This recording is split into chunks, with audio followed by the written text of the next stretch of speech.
এটা কিন্তু কোনো ক্যাফে বা রেস্টুরেন্টের চিকেন পকোড়া একেবারেই নয়। চলুন ম্যারিনেশনটা শুরু করে দিই। বোনলেস চিকেন নিয়েছিলাম 200 গ্রাম, লবণ দিয়েছিলাম পরিমাণ মতো, কাশ্মীরি লঙ্কার গুঁড়ো অ্যাড করেছি, ঝালের জন্য কিছুটা শুকনো লঙ্কার গুঁড়ো অ্যাড করেছিলাম, দিয়েছিলাম হলুদ গুঁড়ো আর ভাজা মশলা। তারপর অ্যাড করেছি ভিনিগার আর কিছুটা সয়া সস। তারপর আমি অ্যাড করেছিলাম লেবুর রস, বেশ কিছুটা পরিমাণ এটা আমি লেবুর রসটা অ্যাড করেছি। লেবুর রস কিন্তু একটা মেন ইনগ্রিডিয়েন্ট চিকেন পকোড়াতে বলতেই পারেন। তারপর আদা রসুন কাঁচা লঙ্কার পেস্ট অ্যাড করেছি, দিয়েছি একটা ডিম, কর্নফ্লাওয়ার দিয়েছি পরিমাণ মতো। আমি কিন্তু এখানে বাইরের কোনো জল বা কোনো রকম ময়দা, কোনো রকম চালের গুঁড়ি কোনো কিছুই ব্যবহার করিনি। আমি কিন্তু এটা ম্যারিনেট করে স্ট্যান্ডিং টাইমে রেখে দিয়েছিলাম।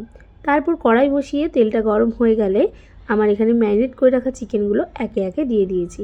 তারপর এপিট ওপিট দুপিট ভালো করে ভেজে নিতে হবে। ভেজে নিয়ে উপর থেকে চাট মশলা ছড়িয়ে দিলেই রেডি। আজকের বিকেলের আড্ডায় আমার চিকেন পকোড়া সবার মন কেড়েছে।